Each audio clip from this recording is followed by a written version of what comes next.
এবছরে দ্বিতীয়বারের মতো রাজশাহী যাচ্ছি। ঈদের 2 দিন পরে রাস্তা ছিল প্রায় ফাঁকা। বাইকটা নিয়ে বের হয়ে গেলাম সকাল 9টায়।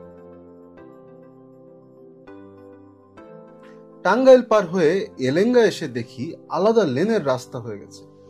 আগে এখানে আলাদা লেনের রাস্তা ছিল না, তখন ভোগান্তিরও শেষ ছিল না। টোল দিয়ে উঠে গেলাম যমুনা সেতুতে।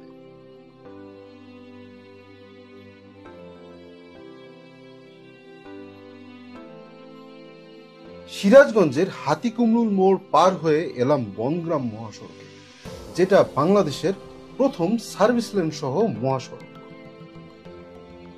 বনগ্রাম মহাসড়কের একটা অংশ চলে গেছে চলন বিলের মধ্যে দিয়ে। চলন বিলের আত্রাই নদীর পাশে ছোট্ট একটা বিরতি নিয়ে নিলাম। রাস্তার পাশে শরবত খেয়ে একটু ঠান্ডার পরশ পেলাম।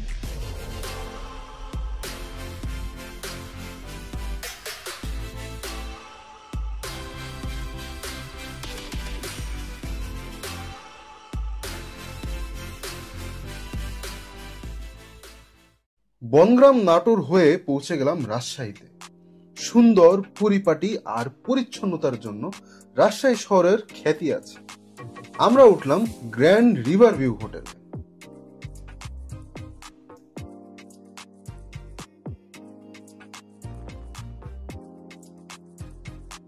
এখানে রুমে চেক ইন করে ফ্রেশ হয়ে লাঞ্চ করে একটু বিশ্রাম নিয়ে নিলাম।